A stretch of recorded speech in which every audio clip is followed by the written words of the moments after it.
Olá, amigo, tudo bem? Seja muito bem-vindo a mais um programa Adoração. É o seu encontro com a Palavra de Deus aqui na Novo Tempo, o canal da Esperança.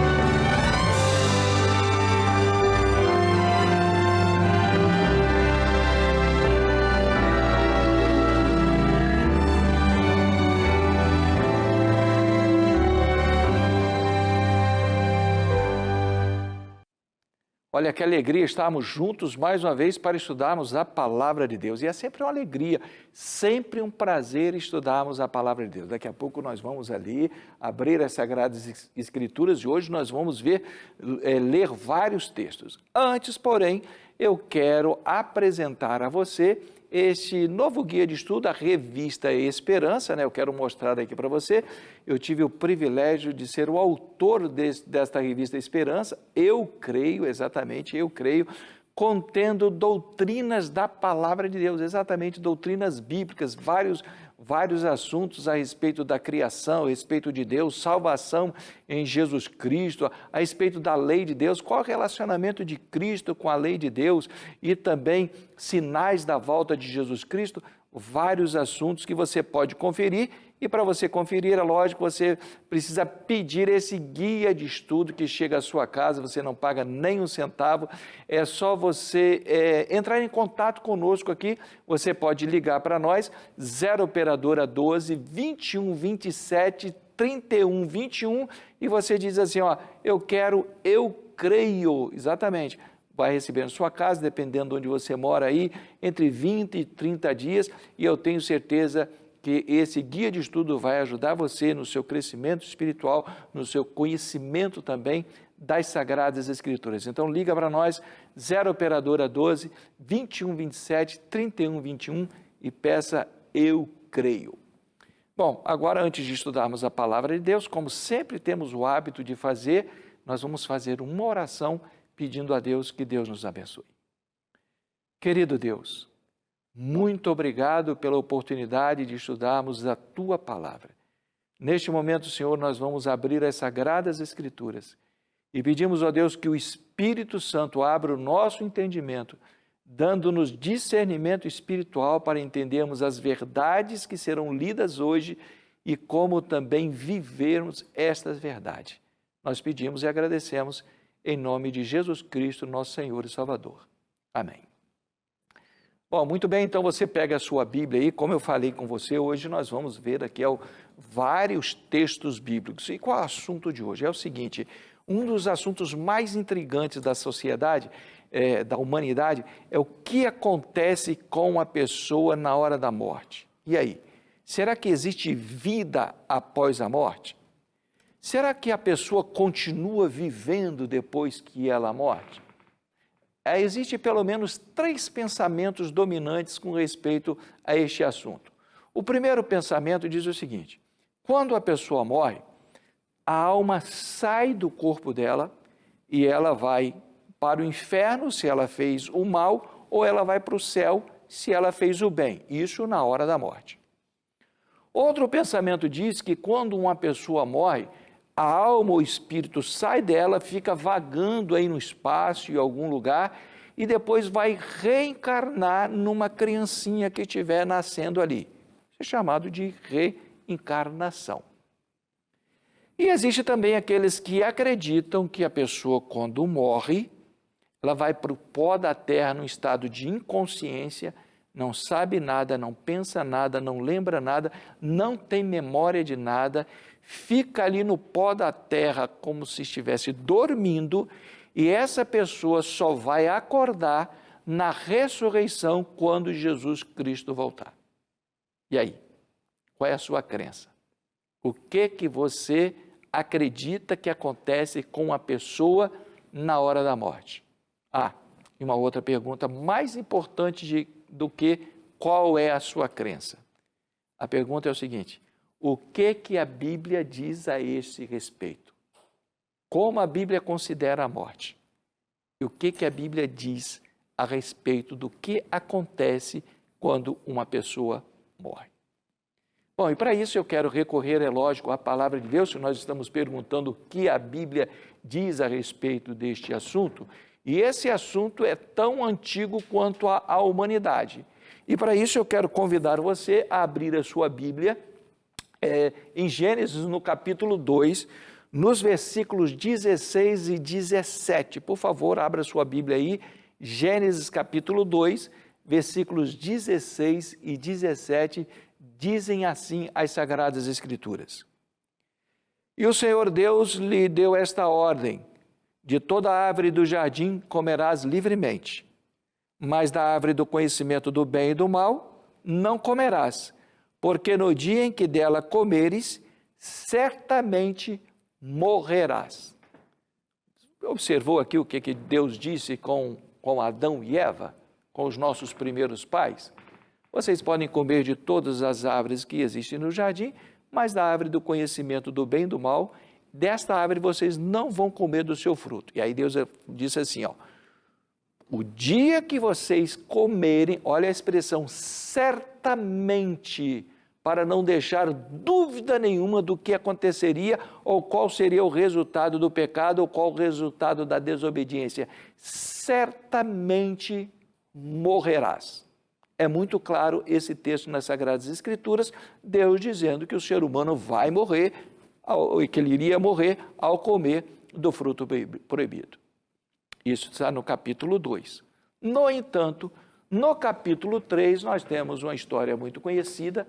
A serpente, o inimigo, através da serpente, se apresenta à mulher, a Eva, e vai ter um diálogo com ela. E neste diálogo, observem aqui no capítulo 3, no versículo 4, palavras da serpente. Palavras de Deus, certamente morrerás. Agora, palavras da serpente em Gênesis capítulo 3, no versículo 4. Então a serpente disse à mulher: é certo que não morrereis. Observou a diferença do diálogo? Deus está dizendo, certamente morrerás. O homem morre. Vai morrer por causa do pecado. Deus está dizendo. E Satanás, através da serpente, ele vai contrapor a palavra de Deus, dizendo o seguinte, é certo, ou seja, certamente não morrereis. Viu o que está em jogo aqui? Palavra de Deus dizendo que há uma morte e a palavra da serpente dizendo que não existe uma morte. É isso que está em jogo aqui. Tendo dito isso, nós precisamos entender o que as pessoas confundem quando estudam a respeito desse assunto. Primeiro, nós vimos palavra de Deus dizendo, certamente morrerás. A serpente dizendo, não morrereis. Então, para entendermos este assunto, nós precisamos entender alguns conceitos que estão envolvidos no que diz respeito ao ser humano e à morte, e aí é que nós entendemos onde as pessoas fazem a confusão a respeito do assunto.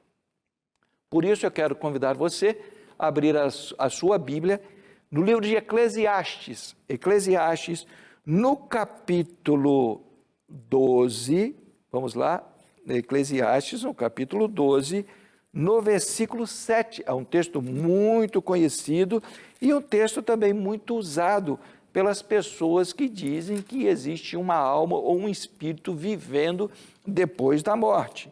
Olha o que diz a palavra de Deus. Eclesiastes 12, versículo 7. E o pó volte à terra, como era, e o espírito volte a Deus que o deu. Lógico, aqui está falando a respeito da morte, tá ok? Então vamos lá. Pó voltar à terra, como era, é esse corpo aqui que foi formado do pó da terra por Deus, ele volta ao pó da terra. Nós não temos dificuldade para compreender isso. Só que aqui diz o seguinte, e o espírito volta a Deus. E aqui as pessoas começam a fazer uma confusão, porque dependendo do conceito de espírito, ela vai entender o que volta a Deus, né? Então, é lógico, vai depender do seu conceito. E aí nós vamos ver qual é o conceito bíblico. Então, se você entende, né, me permita aqui, por exemplo, dizer o seguinte: se você entende que espírito é uma entidade que vive fora do corpo, se você ler esse texto ali, quando você ler esse texto dizendo que o espírito volta a Deus, você vai entender que existe uma entidade consciente indo a Deus depois que o pó vai para a terra. Tá, ok? E é aí que as pessoas fazem a confusão. Então, nós vamos ver na Bíblia qual é o conceito de espírito e qual é o conceito de alma. Tá, ok? Agora, não esqueça, o espírito volta a Deus. Guarda isso aí, o espírito volta a Deus. E para vermos o conceito de espírito e alma na Bíblia, nós precisamos ler Gênesis capítulo 2, no versículo 7. Porque a morte, é lógico, é o contrário da vida. Então, se você quer entender o que acontece com o ser humano quando ele morre, é bom você entender o que aconteceu com o ser humano quando Deus lhe deu vida. E isso é uma questão lógica. E aqui no Gênesis, no capítulo 2, no versículo 7, nós temos Deus formando o homem, Deus criando o homem. Como é que o homem foi criado? É exatamente isso que a Bíblia diz para nós aqui. Gênesis capítulo 2, versículo 7, diz assim: então formou o Senhor Deus ao homem do pó da terra. Ok? Tranquilo, pó da terra é o nosso corpo, esses elementos químicos aqui que vão ao pó quando a pessoa morre. Nós já falamos isso aqui em Eclesiastes capítulo 12, versículo 7, não temos dificuldade com o pó, tá ok? Mas a grande questão agora é o seguinte: então formou o Senhor Deus ao homem do pó da terra e lhe soprou nas suas narinas o fôlego de vida, e ele passou a ser alma vivente. Então vamos por partes aqui. Qual é o seu conceito de espírito? O que você entende por espírito? Esse texto aqui pode ajudar muito você. Deus faz um boneco do barro lá, do pó, faz um boneco. E a Bíblia diz que Deus soprou, Deus soprou nas suas narinas o fôlego de vida, e ele passou a ser alma vivente. A palavra fôlego de vida aqui é ruach. Ruach quer dizer sopro, vento, espírito.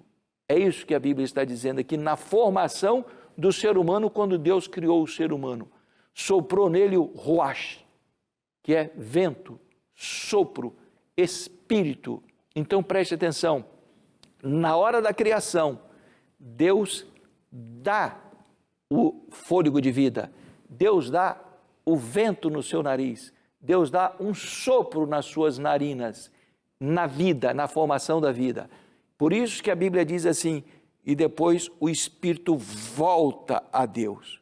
O que é esse espírito que volta para Deus? É esse ruach, é esse vento, é esse sopro que Deus colocou nas narinas do ser humano quando ele foi formado por Deus lá no Jardim do Éden. Então vamos lá. Deus cria o homem do pó da terra, sopra nas suas narinas o fôlego de vida, vento. E como a Bíblia chama esse vento? Como a Bíblia chama esse espírito? Como a Bíblia chama esse sopro? Vamos lá? No Salmo, agora você vai abrir a sua Bíblia, no Salmo 104, versículo 29, para nós vermos como a Bíblia chama esse mesmo espírito, ou esse mesmo sopro, ou esse mesmo vento que Deus colocou no ser humano, nas suas narinas. Salmo 104, versículo 9. Diz assim a palavra de Deus: se ocultas o rosto, eles se perturbam. Se lhes cortas a respiração, morrem e voltam ao seu pó. Observou aqui? O que é o espírito que Deus colocou no ser humano no momento que criou o ser humano? É a respiração. Aqui está a respiração. Inspiração e expiração. Foi esse espírito aqui, foi esse sopro aqui de vida que Deus colocou no ser humano quando Deus criou o ser humano. E quando Deus colocou esse ser humano, esse espírito, esse vento, esse sopro, O oxigênio se espalhou em todas as células do corpo humano, em todas as células, inclusive, é lógico, no sistema nervoso cerebral, onde existe a memória, onde existem os pensamentos, existem as células responsáveis pela consciência. Nós temos células no nosso cérebro responsáveis pela consciência. E Deus, quando Ele soprou a respiração na narina do ser humano, essas células foram ativadas. Então, o espírito não é algo que o ser humano tem consciente, que sai do ser humano quando ele morre. Espírito na Bíblia é a respiração que Deus colocou dentro do ser humano. É o princípio de vida que Deus colocou no ser humano, que ativou todas as suas células, inclusive as nossas células cerebrais, de raciocínio, de consciência, de memória e de lembrança. Eu li com você Salmo 104, versículo 29, mas eu quero ler também com você Salmo 146, versículo 4. Abre a sua Bíblia aí. Salmo 146, versículo 4. Assim diz a palavra de Deus. Sai-lhes o espírito, está falando aqui do momento da morte. Sai-lhes o espírito, o que é o espírito aqui? É a respiração. E eles tornam ao pó. Nesse mesmo dia perecem todos os seus desígnios. Olha aqui, preste atenção no que a Bíblia está dizendo. Quando sai a respiração, quando sai o espírito, quando sai o sopro, nesses dias perecem todos os seus desígnios. Por quê? Porque todas as células da pessoa vão morrer por falta de oxigênio, inclusive as células responsáveis pela consciência, pela memória, pela vontade, pelos desejos, pelas lembranças, pelas emoções, pelos sentimentos. Essas células, elas morrem quando falta oxigênio, quando Deus tira a respiração, quando lhes falta o espírito. A Bíblia é muito clara. Espírito não é entidade que existe fora do corpo. Isso é a ideia platônica que recebeu de Aristóteles, e Aristóteles recebeu isso dos egípcios. Isso é a ideia pagã. Espírito é a respiração que mantém todo o nosso corpo oxigenado, todas as células funcionando, e quando a pessoa morre, não existe respiração, não existe mais desígnio. Agora volte comigo para Gênesis, no capítulo 2, no versículo 7. Gênesis capítulo 2, versículo 7. Nós estamos lendo esse texto aqui e vimos que espírito é respiração, é o responsável pela oxigenação das nossas células, inclusive células do raciocínio, células da consciência, células da memória, que morrem quando cessa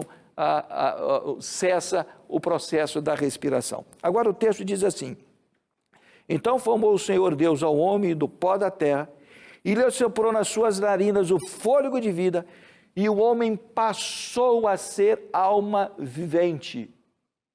Outra confusão que as pessoas fazem é com respeito à alma. As pessoas acreditam que a alma é semelhante ao espírito, é uma entidade, um ser consciente que sai do corpo e deixa o corpo no momento da morte. A palavra hebraica aqui é nefesh. Nefesh quer dizer vida, quer dizer ser, pessoa. Todos os lugares onde aparece nefesh na Bíblia, em nenhum momento aparece com o sentido de uma entidade que existe fora do corpo. Nefesh é pessoa, nefesh é ser, é o ser completo. Olha aqui o que está dizendo aqui. A Bíblia aqui está falando de uma fórmula. O corpo mais o fôlego de vida é igual a alma. Alma é o resultado. Então, alma contém um corpo. Alma tem um corpo. Onde a alma for, ela tem de ir com o corpo. Se um desses elementos, pó e respiração, espírito, deixar de existir, a alma, consequentemente, deixa de existir. É uma fórmula muito simples de entender. A palavra de Deus diz: pó mais espírito, respiração, é igual a uma pessoa, um ser humano, um ser vivente, uma vida. E quando nós lemos a Bíblia, nós encontramos alguns exemplos aqui de textos onde a Bíblia mostra isso, que nefesh são pessoas. Você quer ver alguns desses textos? Então vamos lá, Gênesis capítulo 14, versículo 21, é um desses textos onde a palavra nefesh aparece como pessoas. De repente, na sua tradução aí pode até estar almas, tá bom? Mas não há problema não, que a alma vivente são pessoas, é a pessoa, é o ser por inteiro. A alma é o ser por inteiro. O pó, que é o corpo, mais o espírito, que é a respiração, forma um ser humano. Gênesis capítulo 14, no versículo 21, diz assim: Então disse o rei de Sodoma a Abraão, ele disse o seguinte: dá-me as nefesh, as pessoas e os bens que ficarão contigo. Aqui está uma das provas bíblicas de que nefesh, o resultado do pó mais do fôlego de vida, pessoas, ser vivente. Ou seja, o ser humano ele não tem uma alma, o ser humano ele é uma nefesh, ele é uma alma. Você que está me ouvindo agora, neste momento aí, você é uma alma. Você tem um corpo, você tem respiração, você tem um princípio de vida aqui dentro de você, que oxigena todas as suas células, inclusive o seu cérebro, a sua consciência, a sua memória. Você por inteiro é uma alma. A alma é o ser por completo. Outro texto também que fala a respeito disso é Gênesis 46, versículo 18. Vamos ler esse texto? Gênesis 46, versículo 18, diz assim a palavra de Deus. Outro texto mostrando que nefesh, ou alma, igual a pessoa. São esses os filhos de Zilpa, e a qual Labão deu a sua filha Lia, e estes deu à luz a Jacó, a saber, 16 almas. É isso mesmo, deu à luz a 16 almas, ou seja, a 16 filhos, 16 pessoas, 16 seres viventes. Nefesh está aqui. Então vamos lá.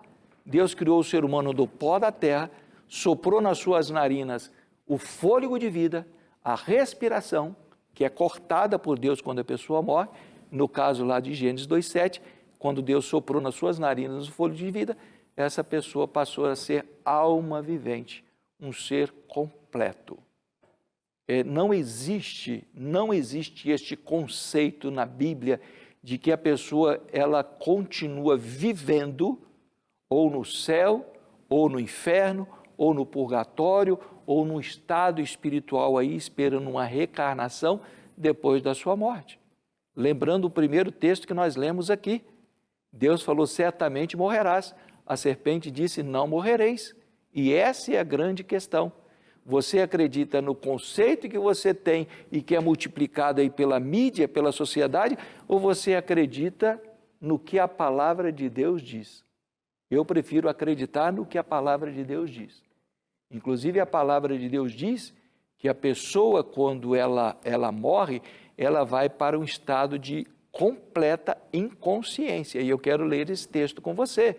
Eclesiastes, capítulo 9, versículo 5 e versículo 6. É um dos textos onde mostram a inconsciência da pessoa quando essa pessoa morre, quando cessa-se a vida, quando lhe é retirada a respiração, o fôlego de vida. Eclesiastes capítulo 9, versículos 5 e 6 diz assim: porque os vivos sabem que hão de morrer, mas os mortos não sabem coisa nenhuma, nem pouco terão eles recompensam, porque a sua memória já no esquecimento, porque essas células morreram, não se esqueça disso. Amor, ódio, inveja para eles já pereceram, para sempre não têm eles parte em coisa alguma do que se faz debaixo do sol. E nós temos tantos outros textos onde mostram o estado de inconsciência da pessoa que morre, e a Bíblia inclusive diz que elas estão dormindo, que não sabem nada, que não lembram nada, que não louvam ao Senhor, de acordo com o Salmo 115, versículo 17. Bom, se esse é o estado do ser humano na hora da morte, em estado de inconsciência, que ela não continua viva depois da morte, a morte então é o fim? Não, a morte não é o fim. E essa é a boa notícia do nosso estudo. De repente eu estou falando para você que perdeu um ente querido. De repente eu estou falando para você que está enlutado neste momento com a dor e da saudade. Eu quero dizer a você que a morte não é o fim, a morte não é o problema para Deus. E por isso Jesus Cristo, quando ele veio ao mundo, por diversos momentos ele se identificou com a vida. Eu sou o caminho, a ressurreição e a vida. Ninguém vem ao perdão, eu sou o caminho, a verdade e a vida. Em outro momento ele falou, eu sou a ressurreição e a vida. Todo aquele que crê em mim, ainda que morra, viverá. Ele se apresenta como vida para dizer que ele tem a solução para a morte da humanidade. E essa vida, ela entrega a nós quando nós aceitamos Jesus Cristo como Senhor e Salvador. E ela será garantida a todos nós, unicamente na volta de Jesus Cristo, não no momento da morte. E por isso eu quero ler com você 1 Tessalonicenses, capítulo 4, no versículos 13 até o 18. 1 Tessalonicenses 4, versículos 13 a 18, falando a respeito da volta de Jesus Cristo, nosso Senhor. Olha que mensagem maravilhosa para mostrar que a morte não é o fim. Não queremos, porém, irmãos, que sejais ignorantes com respeito àqueles que dormem, para não vos entristecerdes como os demais que não têm esperança. Pois se cremos que Jesus morreu e ressuscitou, assim também Deus, mediante Jesus, trará em companhia aqueles que dormem. Ora, ainda vos declaramos por palavra do Senhor isto: nós, os vivos, os que ficarmos até a vinda do Senhor, de modo algum precederemos os que dormem. Porquanto o Senhor mesmo, dada a sua palavra de ordem, ouvida a voz do arcanjo e ressoada a trombeta de Deus, descerá dos céus, e os mortos em Cristo ressuscitarão primeiro.